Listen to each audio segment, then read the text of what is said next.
दिल्ली में पिछले 30 अक्टूबर से प्रदूषण के स्तर में धीरे धीरे बढ़ोतरी देखी जा रही है। वैज्ञानिकों का, मौसम विभाग का जो विश्लेषण है उसके अनुसार 30 अक्टूबर से जो दिल्ली के अंदर प्रदूषण के स्तर में बढ़ोतरी दर्ज की जा रही है उसका मुख्य कारण टेम्परेचर का लगातार गिरना और हवा की स्पीड 30 अक्टूबर से लगातार ठहराव की स्थिति में है। बहुत ही लो गति जो है वो हवा की दर्ज की जा रही है। हमने ये देखा है कि 30 अक्टूबर को दिल्ली का AQI का जो स्तर था वो 347 था। 31 अक्टूबर को 359 हुआ, 1 नवंबर को 364 हुआ, 2 नवंबर को 392 हुआ, 3 नवंबर को 468 हुआ, 4 नवंबर को 415 था, फिर 5 नवंबर को बढ़ करके 454 हुआ और आज ये पुनः उसमें सुधार दर्ज किया गया है और ये 468 तक जो चला गया था वो अब कम होकर के 436 रहा है। ऐसे स्थिति में दिल्ली के अंदर कई लोगों के मन में ये सवाल पैदा हो रहा, मैंने कई टेलीविज़न चैनल पर भी देखा, कई अखबारों में रिपोर्ट पढ़ी कि दिल्ली के अंदर कुछ नहीं हो रहा है और सब कुछ बर्बाद हो गया और ऐसा हो गया और वैसा हो गया। मैं आपको बताना चाहता हूं कि दिल्ली के अंदर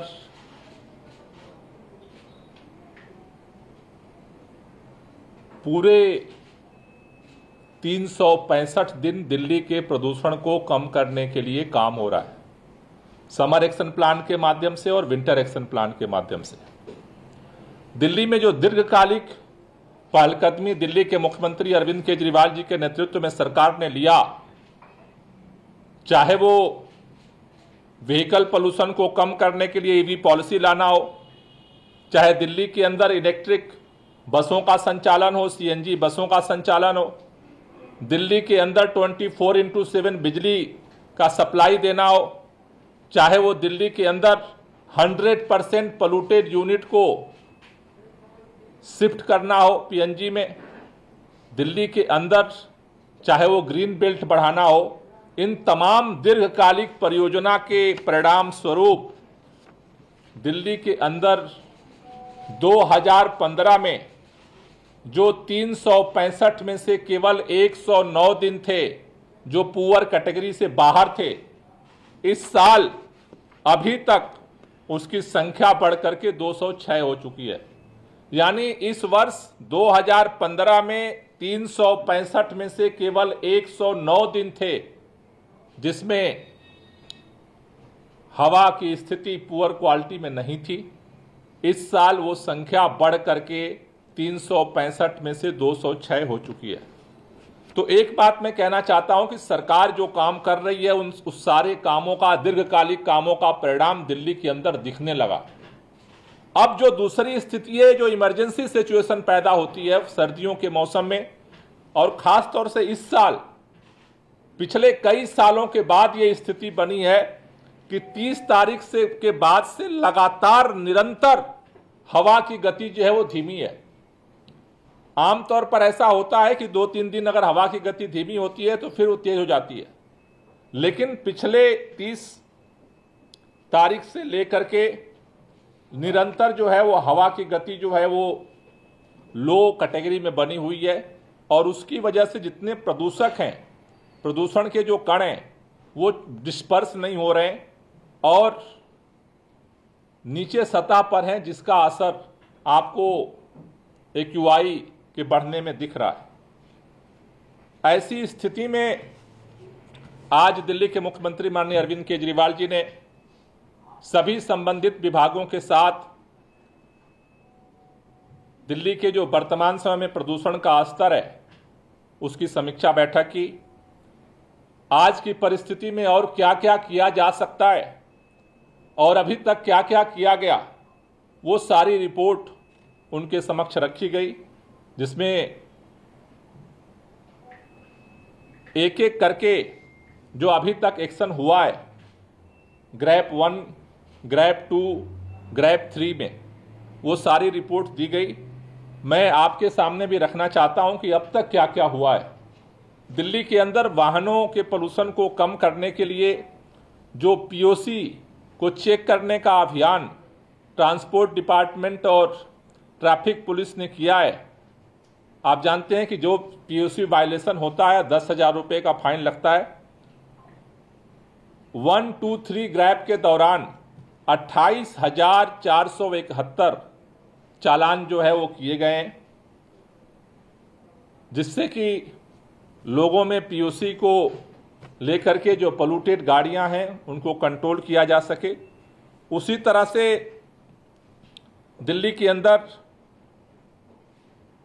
एंटी डस्ट कैंपेन के दौरान जो पूरे दिल्ली के अंदर चलाया गया, उसमें 12,769 साइटों का निरीक्षण किया गया पूरे दिल्ली के अंदर, जिसमें से 324 जगह वायलेशन पाए गए और लगभग 74 लाख रुपए का फाइन अलग अलग जगहों पे जहां वायलेशन पाया गया वहां पे इंपोज किया गया है। उसी तरह से ग्रीन दिल्ली ऐप के माध्यम से पूरे दिल्ली से जहां जहां भी इस तरह की कंप्लेंट आई जिससे कि पोल्यूशन का स्तर बढ़ता हो, ग्रीन दिल्ली ऐप पर 3 अक्टूबर से लेकर के और अब तक जब से हमने ग्रीन दिल्ली ऐप का ग्रीन वार रूम लॉन्च किया है 1,646 कंप्लेंट दर्ज की गई और उसमें से 1,581 यानी 96% कंप्लेंट जो है उनको सॉल्व किया गया अलग अलग दिल्ली के डिपार्टमेंट के साथ कोऑर्डिनेट करके। इसी तरह से दिल्ली के अंदर अलग अलग टीमें काम कर रही हैं। ओपन बर्निंग के लिए 611 टीमें आज फील्ड में काम कर रही हैं उसे रोकने के लिए। जो गाड़ियों का प्रदूषण है उसको चेक करने के लिए 385 टीमें ऑन फील्ड की गई हैं। पटाखों के लिए पुलिस की 210 टीमों का गठन किया गया है। उसी तरह से आज वाटर स्प्रिंकलिंग के लिए, सफाई के लिए 82 MRS मशीन दिल्ली की सड़कों पर डस्ट कंट्रोल के लिए काम कर रही हैं। वाटर स्प्रिंकलर 345 वाटर स्प्रिंकलर अलग अलग डिपार्टमेंट्स के जो है वो सड़कों पे चल रहे हैं। जो प्रोजेक्ट अलग अलग जगह पे काम कर रहे हैं वहाँ पर 233 एंटी स्मॉग गन स्टेशंस किए गए हैं। उसी तरह से जो 192 मोबाइल एंटी स्मॉग गन सड़कों पर पानी के छिड़काव का काम कर रहे हैं, खासतौर से हॉट स्पॉट्स के एरिया में, और 106 एंटी स्मॉग गन जो है वो स्टेशंस किए गए हैं अलग अलग सरकारी बिल्डिंगों पर, जो पानी के छिड़काव का काम जो है वो पूरे दिल्ली के अंदर कर रहे हैं। इन कामों के साथ साथ जैसा आपको मैंने बताया था कि दिल्ली के अंदर जब ग्रेप का तीसरा चरण लागू किया गया था, दिल्ली के अंदर जो BS3 की पेट्रोल गाड़ियां हैं और BS4 की जो डीजल गाड़ियां हैं उनके चलाने पे प्रतिबंध लगाया गया था। वो प्रतिबंध अब ग्रेप 4 के तीसरे चरण में भी वो जारी रहेगा। दिल्ली के अंदर इन प्रतिबंधों के अलावा एसेंशियल कमोडिटी और एसेंशियल सर्विस यानी जो आवश्यक सामान और आवश्यक सेवाएं प्रदान करने वाली जो गाड़ियां हैं उनमें एलएनजी, सीएनजी, इलेक्ट्रिक ट्रकों को छोड़ करके बाकी ट्रकों पर प्रवेश बैन कर दिया गया है दिल्ली के अंदर। अब वो ट्रक जो है वो दिल्ली के अंदर प्रवेश नहीं कर सकते। इलेक्ट्रिक, सीएनजी, BS6 डीजल और इमरजेंसी सेवा आवश्यक वस्तुओं को ले जाने वाली जो लाइट कॉमर्शियल व्हीकल हैं उनको छोड़ करके दिल्ली के बाहर रजिस्टर्ड जितने लाइट कॉमर्शियल व्हीकल हैं उनके प्रवेश पर भी अब दिल्ली के अंदर रोक लगा दिया गया है। दिल्ली के अंदर जो पंजीकृत डीजल के मध्यम मालवाहक हैं, भारी मालवाहक हैं, उनके चलने पर प्रतिबंध रहेगा। उसमें जो आवश्यक वस्तुएं हैं और आवश्यक सेवाएं प्रदान करने वाले हैं उनको केवल छूट रहेगी।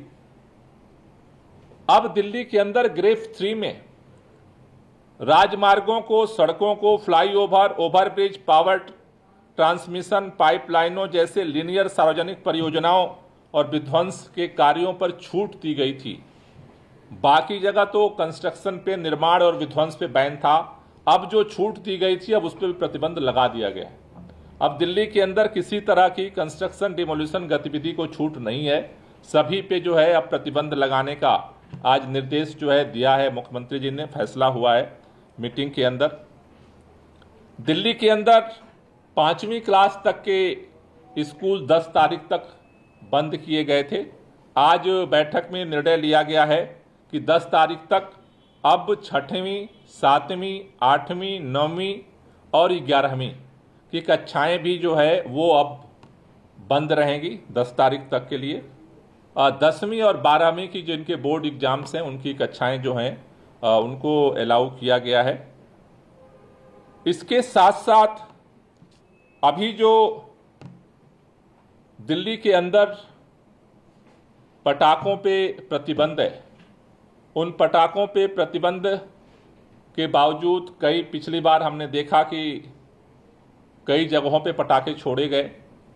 उसके लिए आज पुलिस को ये निर्देश दिया गया है कि अपनी टीमों को सतर्क करें, क्योंकि अब आगे दिवाली भी आ रही है, उसके साथ साथ वर्ल्ड कप का मैच है, फिर उसके बाद जो है वो छठ पूजा है। तो अगले समय में पटाखों को लेकर के, और ख़ास तौर से मेरा निवेदन है उत्तर प्रदेश और हरियाणा की भारतीय जनता पार्टी की सरकारों से भी कि वहाँ पे भी पटाखों पे प्रतिबंध लगाया जाए, वहाँ पे भी मॉनिटरिंग की जाए, जिससे कि जो प्रदूषण की स्थिति है उसे और खतरनाक स्थिति में जाने से रोका जा सके। आज की बैठक में एक महत्वपूर्ण फैसला और लिया गया है कि अगर चूंकि ये संभावना दिख रही है कि दिवाली के बाद प्रदूषण का स्तर बढ़ सकता है, उसको देखते हुए दिल्ली के अंदर दिवाली के अगले दिन 13 नवंबर से 20 नवंबर तक एक हफ्ते का जो है वो ऑड इवन फार्मूला जो है वो दिल्ली में जो है लागू किया जाएगा। ये दिवाली के अगले दिन 13 नवंबर से शुरू होगा और 20 तारीख तक वो चलेगा। उस एक सप्ताह के ऑड इवन की समीक्षा करके, उस समय जो प्रदूषण की स्थिति होगी उसकी समीक्षा करके फिर आगे का निर्णय लिया जाएगा। ये जो ऑड इवन लागू होगा, वैसे दिल्ली में पहले लागू हुआ है, लोगों को पता है, लेकिन ऑड इवन के दौरान ऑड वाले दिन 1 नंबर, 3 नंबर, 5 नंबर, 7 नंबर और 9 नंबर, लास्ट जो नंबर होते हैं गाड़ी के उसमें, जिसके लास्ट में 1 है, 3 है, 5 है, 7 है, 9 है, 1, 3, 5, 7, 9, ये ऑड वाले दिन गाड़ियां चलेंगी।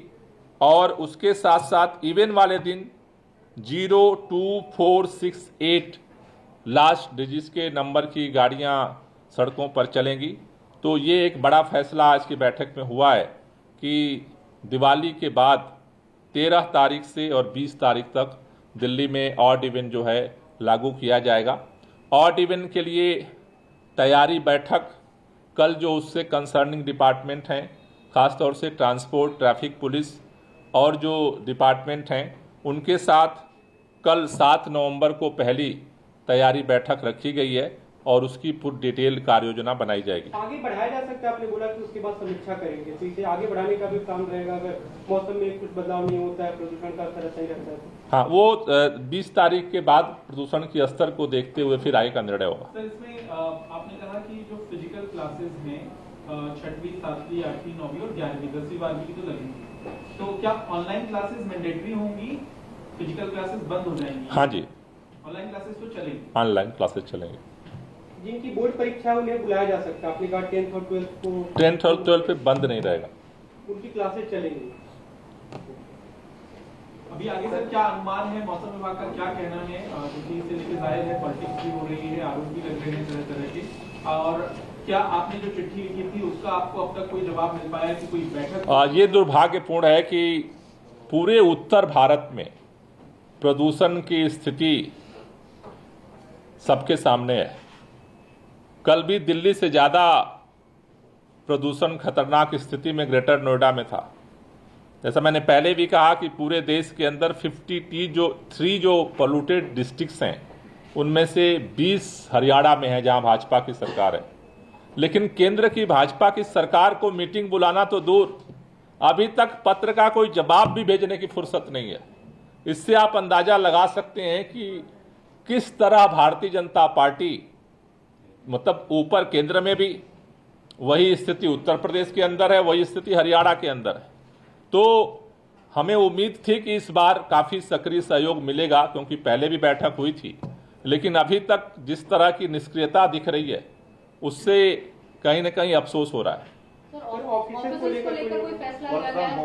जो सीएक्यू ने डायरेक्शन दी उसमें कहा है कि 50% ऑक्यूपेंसी में प्राइवेट, गवर्नमेंट और बाकी जो संस्थान है उन्हें चलाना होगा, तो क्या इसे लेकर कोई चर्चा या फिर कोई फैसला लिया गया है? उस पर चर्चा हुई है, लेकिन अभी जो फारकास्ट हुआ है उस, चूंकि अभी त्योहार के आगे मौसम है तो ऑलरेडी बहुत सारे लोग छुट्टियों पे रहते हैं, तो ऐसे में अभी एक विचार आया है कि थोड़ा और देखते हैं, क्योंकि छुट्टियों में बहुत सारे लोग छुट्टी पे ऑलरेडी चले जाते हैं, तो उसके बाद उसको निर्णय लिया जाएगा। अभी जो फॉरकास्ट का अनुमान है 6 तारीख की जो स्थिति अभी दिख रही है कि 7 तारीख को ये दिखा रहा है कि अभी लगभग 12 किलोमीटर हवा की स्पीड हो सकती है। तो अगर ये हवा की स्पीड 10 से 12 पहुंचती है तो ऐसा अनुमान लगाया जा रहा है कि प्रदूषण के स्तर जो यहाँ पर एक जमाव बना हुआ है उसमें थोड़ा बिखराव जो है वो हो सकता है। और उसी तरह से 8 तारीख को भी जो स्पीड है वो 8 से 10 किलोमीटर के दिखा रहे हैं। तो 7 और 8 का जो अगला 2 दिन है उसमें ऐसा अनुमान लगाया जा रहा है कि हवा की स्पीड बढ़ेगी, और हवा की स्पीड अगर बढ़ती है तो ऐसी उम्मीद है कि प्रदूषण का जो स्तर है, जो एक जमाव बन गया है, ठहराव है, उसमें शायद थोड़ा बिखराव दिखे। अभी नहीं, अभी डायरेक्शन जितने लिए गए बता दें। गए थे, डीजल बसें वहाँ पे आपने देखी थी, क्या कोई नई टीम बनाई गई है कि वहाँ पे डीजल बसें ना बताएं? नहीं, उन ट्रांसपोर्ट की टीमों को आज की मीटिंग में डायरेक्शन दिया गया है कि ज़्यादा से ज़्यादा जो टीमें हैं उनको फील्ड में रखा जाए, क्योंकि अब ज़्यादा से ज़्यादा जो प्रतिबंध है वो ज़्यादा से व्हीकल पे हैं, तो उनको ये डायरेक्शन दिया गया है कि और फील्ड में जो टीमों को बढ़ाया जाए। सर, ये ट्रकों वाला तो आपने क्लियर कर दिया, छोटी गाड़ियों के लिए थोड़ा सा कंफ्यूजन ये रहता है कि BS4 आपने डीजल का है, BS3 पेट्रोल का है, उसके अलावा जो BS6 की डीजल गाड़ियां भी हैं, चाहे वो कमर्शियल भी हैं, उनको अलाउ है दिल्ली में? BS6 हाँ, BS6 पे प्रतिबंध तो नहीं हुआ, कमर्शियल नॉन कमर्शियल दोनों को।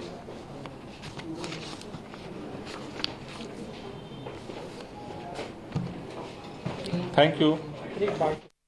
For more such videos, subscribe to the NewsX YouTube channel, hit the bell icon.